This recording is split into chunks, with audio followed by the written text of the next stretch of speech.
Hi friends, welcome back to our channel. 5ാം ക്ലാസ്സിലെ basic സയൻസിൻ്റെ അടിസ്ഥാന ശാസ്ത്രത്തിൻ്റെ 3ാമത്തെ യൂണിറ്റ് ആയിട്ടുള്ള ജലം നിത്യജീവിതത്തിൽ എന്ന പാഠഭാഗവുമായി ബന്ധപ്പെട്ട വീഡിയോ ആണിത്. അപ്പോൾ നമ്മൾ ഈ വീഡിയോയിൽ ഇതിൻ്റെ എക്സ്പ്ലനേഷനും അതുപോലെ തന്നെ ഇതിലെ ആക്ടിവിറ്റീസുമാണ് നമ്മൾ നോക്കാൻ പോകുന്നത്. 1ാമത്തെ യൂണിറ്റും 2ാമത്തെ യൂണിറ്റും അതിൻ്റെ എല്ലാ ആക്ടിവിറ്റീസും നോട്ട്സും എല്ലാം നമ്മൾ അപ്ലോഡ് ചെയ്തിട്ടുണ്ട്. അപ്പോൾ 3ാമത്തെ യൂണിറ്റ് ജലം നിത്യജീവിതത്തിൽ. ഇവിടെ ഒരു കുട്ടി പറയുന്നത് കേൾക്കൂ. ഇത്ര വേഗത്തിൽ നീ എങ്ങോട്ടാണ് പോകുന്നത്? ജലത്തിനോട് ചോദിക്കുകയാണ്, ഇത്ര വേഗത്തിൽ നീ എങ്ങോട്ടാണ് പോകുന്നത് എന്ന്.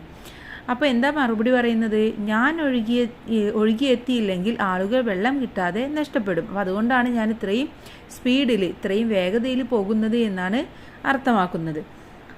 ഇനി എന്തായിരിക്കും പുഴ ഇങ്ങനെ പറയാൻ കാരണം? എന്തുകൊണ്ടാണ്? ജലം അത്രയും വേഗത്തിൽ ഒഴുകിയാൽ മാത്രമേ മറ്റുള്ളവർക്ക് അത് കിട്ടുകയുള്ളൂ. അതുകൊണ്ടാണ് അങ്ങനെ പറഞ്ഞത് അല്ലേ? ഇനി പുഴവെള്ളം നാം എന്തിനെല്ലാം ഉപയോഗിക്കുന്നുണ്ട്? പുഴവെള്ളം എന്തിനൊക്കെ ഉപയോഗിക്കാറ്? സാധാരണ നമ്മൾ അലക്കാനും മറ്റുമൊക്കെ ഉപയോഗിക്കാറുണ്ട്. അതുപോലെ തന്നെ ജലം പ്യൂരിഫൈ ചെയ്തിട്ട് നമ്മൾ കുടിക്കാൻ വെള്ളമായിട്ട് ഉപയോഗിക്കാറുണ്ട്. കുടിക്കാനും മറ്റ് വീട്ടാവശ്യങ്ങൾക്കും പുഴവെള്ളം നേരിട്ട് ഉപയോഗിക്കാമോ എന്ന് ചോദിക്കുന്നുണ്ട്. കുടിക്കാൻ നേരിട്ട് ഉപയോഗിക്കാൻ പറ്റില്ല, വീട്ടാവശ്യങ്ങൾക്കൊക്കെ നമുക്ക് നേരിട്ട് ഉപയോഗിക്കാവുന്നതാണ്. ചുവടെ നൽകിയ ചിത്രീകരണം വിശകലനം ചെയ്യൂ. എന്താണ് ഇവിടെ തന്നിട്ടുള്ളത്? പുഴയിൽ നിന്ന് വെള്ളം വരുന്നത് അല്ലേ? അതിൻ്റെ ഓരോ പ്രോസസ്സാണ് ഇവിടെ തന്നിട്ടുള്ളത്.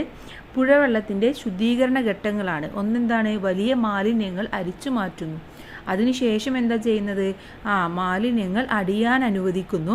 പിന്നെ പല തട്ടുള്ള അരിപ്പകൾ കൊണ്ട് അരിച്ചു മാറ്റുന്നു.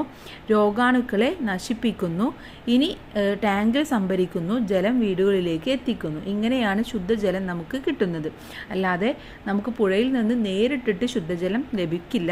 നമ്മൾ ഇത്തരം പ്രോസസ്സിലൂടെ ഇത്തരം പ്രക്രിയയിലൂടെ കടന്നു പോയാൽ മാത്രമേ നമുക്ക് നല്ല ശുദ്ധജലം ലഭിക്കുകയുള്ളൂ. ഓക്കെ. ഇനി പുഴയിലെ വെള്ളം ശുദ്ധീകരിച്ചാണ് വീടുകളിലേക്ക് എത്തിക്കുന്നത്.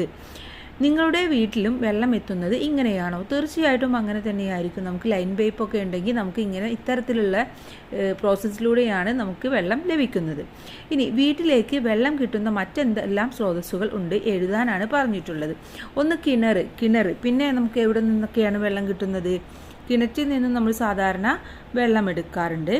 കൂടാതെ നമ്മൾ കുഴൽ കിണർ, അതുപോലെ തന്നെ മഴവെള്ളം, പുഴ, ഇതിൽ നിന്നെല്ലാം എടുക്കാറുണ്ട്. അപ്പോൾ അവിടെ എഴുതേണ്ടത് എന്തൊക്കെയാണ്?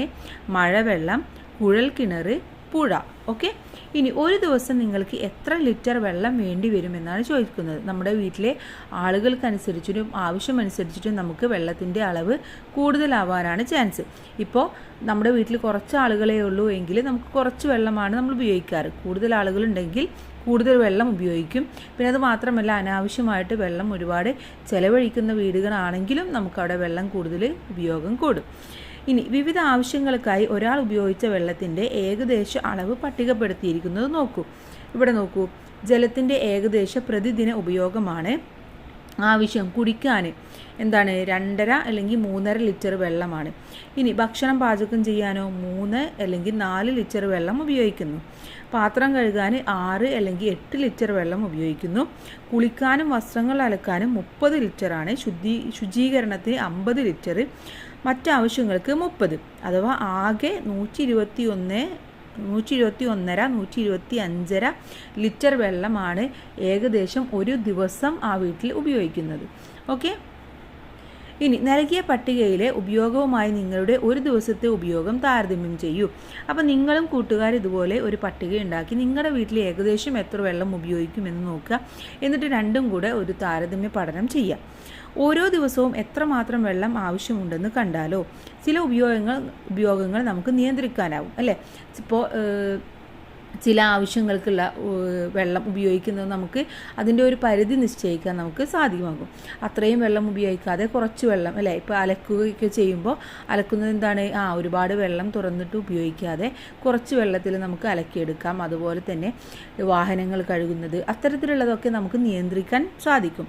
എന്നാൽ വെള്ളം കുടിക്കാതെ നമുക്ക് ജീവിക്കാനാവില്ല. അത് നമുക്ക് യാഥാർത്ഥ്യമാണ് അല്ലേ? വെള്ളം കുടിക്കാതെ നമുക്ക് എന്തായാലും ജീവിക്കാൻ സാധ്യമല്ല. ഇനി കൂടുന്ന ആവശ്യവും കുറയുന്ന ലഭ്യതയും. ജനസംഖ്യാ വർധനവും ജലമലിനീകരണത്തിൻ്റെ തോതിലുള്ള വർധനവും കാരണം ശുദ്ധജല ലഭ്യത കുറഞ്ഞു വരികയാണ്. ഇന്നെന്താണ്, ജനസംഖ്യ വളരെയധികം കൂടുതലാണ്, എന്നാൽ നമുക്ക് ശുദ്ധജലം അല്ലെങ്കിൽ മലിനമല്ലാത്ത ജലം കിട്ടുന്നത് വളരെയധികം കുറവുമാണ്.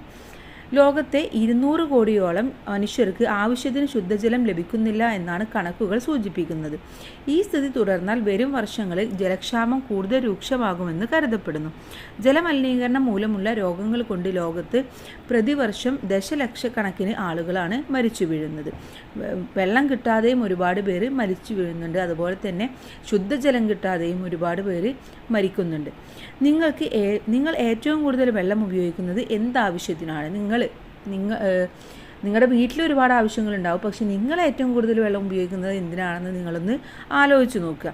നിങ്ങളുടെ വീട്ടിൽ ഒരു ദിവസം ഏകദേശം എത്ര ലിറ്റർ വെള്ളം ഉപയോഗിക്കുന്നുണ്ട് കണ്ടെത്തി ശാസ്ത്ര പുസ്തകത്തിൽ എഴുതാനാണ് പറയുന്നത്. അപ്പോൾ നമ്മൾ നേരത്തെ പറഞ്ഞ പോലെ നിങ്ങൾ ആ പട്ടികയൊന്ന് എഴുതിയാൽ മതി. നമ്മുടെ ശരീരത്തിൽ ജലത്തിൻ്റെ പ്രാധാന്യം എന്താണ്? നമ്മുടെ ശരീരത്തിന് ജലം ആവശ്യമാണോ?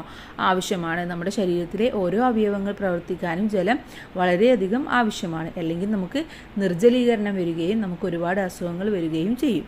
നമ്മുടെ ശരീരത്തിലെ ജലത്തിൻ്റെ ഏകദേശ അളവ് നോക്കൂ. ഇവിടെ തലച്ചോറിൽ 73%, രക്തത്തിൽ 94%, വൃക്കകൾക്ക് 79%, പേശികൾക്ക് 75%, ഹൃദയത്തിന് 75%, ശ്വാസകോശങ്ങൾക്ക് 83%, അസ്ഥികൾക്ക് 31%.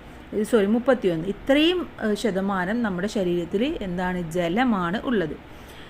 ഇനി മനുഷ്യ ശരീരത്തിലെ ഒരു പ്രധാന ഘടകമാണ് ജലം എന്ന് നമുക്ക് ഇതിൽ നിന്ന് തന്നെ മനസ്സിലാക്കാൻ പറ്റും അല്ലേ? കാരണം ഇത്രയധികം ജലമാണ് നമ്മുടെ ശരീരത്തിൽ ആവശ്യമായിട്ടുള്ളത്. അതുകൊണ്ട് തന്നെ മനുഷ്യ ശരീരത്തിലെ ഒരു പ്രധാന ഘടകം എന്ന് പറയുന്നത് ജലം തന്നെയാണ്.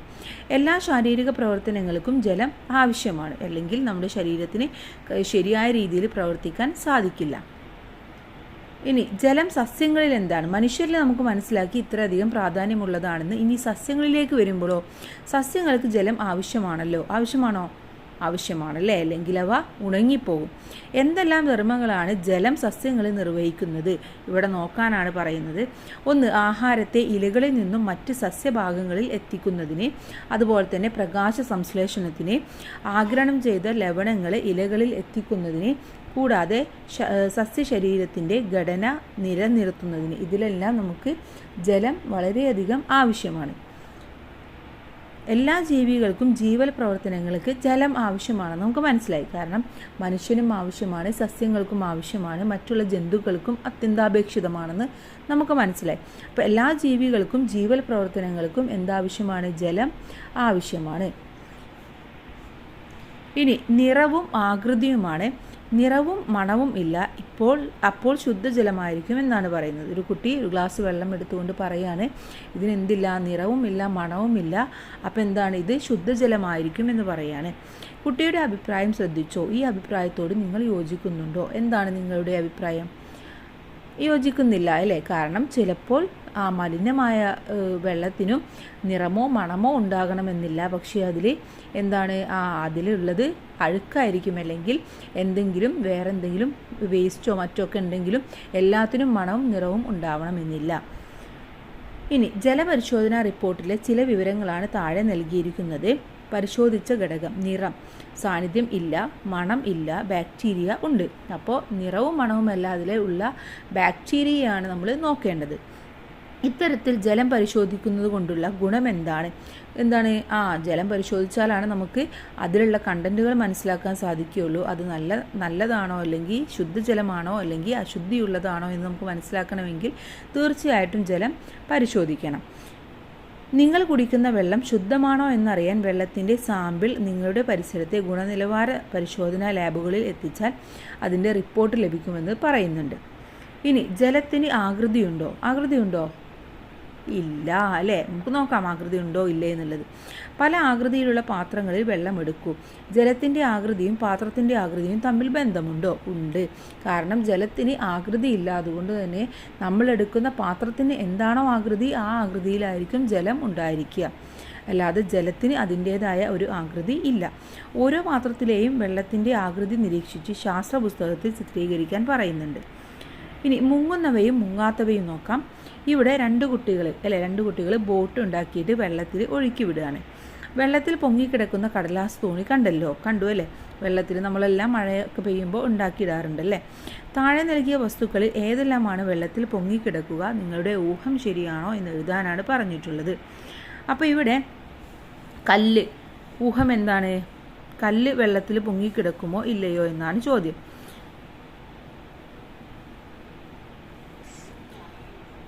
കല്ല് വെള്ളത്തിൽ, നമ്മുടെ ഊഹം നിങ്ങൾ മനസ്സിലാക്കുക, കല്ലാണ്, കല്ല് വെള്ളത്തിൽ പൊങ്ങിക്കിടക്കില്ല. അപ്പോൾ അവിടെ ഊഹം എന്നുള്ളത് നിങ്ങൾക്ക് തോന്നുന്നത് എഴുതാം. നിങ്ങൾ പരീക്ഷിച്ചതിന് ശേഷം നിങ്ങളുടെ കണ്ടെത്തലെതിരെ ടിക്ക് മാർക്ക് ഇടാം. അപ്പോൾ കല്ല് അവിടെ കണ്ടെത്തൽ എന്നുള്ളിടത്ത് എന്താണ്? പൊങ്ങിക്കിടക്കില്ല എന്നുള്ളതാണ്. ബലൂണ് പൊങ്ങിക്കിടക്കും, നാണയം പൊങ്ങിക്കിടക്കില്ല, തടിക്കഷ്ണം പൊങ്ങിക്കിടക്കില്ല, കർപ്പൂരം പൊങ്ങിക്കിടക്കില്ല, പ്ലാസ്റ്റിക് പൊങ്ങിക്കിടക്കും, ഇരുമ്പാണി പൊങ്ങിക്കിടക്കില്ല, ഇല പൊങ്ങിക്കിടക്കും, മെഴുക് പൊങ്ങിക്കിടക്കില്ല, ഐസ് പൊങ്ങിക്കിടക്കില്ല. അപ്പോൾ ഇത്രയുമാണ് നിങ്ങൾ പരീക്ഷിച്ച് നിങ്ങൾ അതിനനുസരിച്ചിട്ട് ആ ടിക്ക് കൊടുക്കുകയാണ് വേണ്ടത്. ഇനി വെള്ളത്തിൽ പൊങ്ങിക്കിടക്കാനുള്ള വസ്തുക്കളുടെ കഴിവ് നമ്മുടെ വിവിധ ആവശ്യങ്ങൾക്കായി പ്രയോജനപ്പെടുത്തുന്നുണ്ടല്ലോ. അത്തരം ചില സന്ദർഭങ്ങൾക്ക് ഉദാഹരണങ്ങൾ എഴുതാനാണ് പറഞ്ഞിട്ടുള്ളത്. ഓക്കെ, അപ്പോൾ ഇവിടെ ചങ്ങാട്ടത്തിലെ യാത്ര നിങ്ങൾ കണ്ടിട്ടുണ്ടോ? ചങ്ങാട്ടത്തിൽ യാത്ര ചെയ്യുന്നത്, അതും ഇതുപോലെ വെള്ളത്തിൽ പൊങ്ങിക്കിടക്കുന്ന ഒരു ഇതാണ് നമുക്കവിടെ കാണുന്നത്. ആ ചങ്ങാട്ടം ഒരിക്കലും ആ വെള്ളത്തിൽ താഴ്ന്നു പോവുകയാണെങ്കിൽ എന്താ അവിടെ സംഭവിക്കുക? നമ്മൾ വെള്ളത്തിൽ മുങ്ങിപ്പോകും അല്ലേ. അപ്പം അതുകൊണ്ട് അത് വെള്ളത്തിൽ മുങ്ങുന്നില്ല. കൂടാതെ നമുക്ക് എന്ത് എഴുതാം? മത്സ്യബന്ധനവും ഇതുപോലെയാണ്. അതുപോലെ ബോട്ടിങ്, നീന്തൽ, ഇതൊക്കെ ഇതുപോലെ വെള്ളത്തിൽ പൊങ്ങിക്കിടക്കാനുള്ള കഴിവാണ് കാണുന്നത്. അപ്പോൾ അവിടെ മത്സ്യബന്ധനം, ബോട്ടിങ്, നീന്തൽ എന്നെഴുതി കൊടുക്കാം. ഓക്കെ, അപ്പോൾ ഇത്രയുമാണ് നമ്മൾ ഈ വീഡിയോയിലൂടെ നോക്കുന്നത്. അടുത്തത് ലയിക്കുന്നവയും ലയിക്കാത്തവയുമാണ് നമുക്ക് ഡിസ്കസ് ചെയ്യാനുള്ളത്. അത് നമുക്ക് അടുത്ത വീഡിയോയിൽ നോക്കാം. Thanks for watching.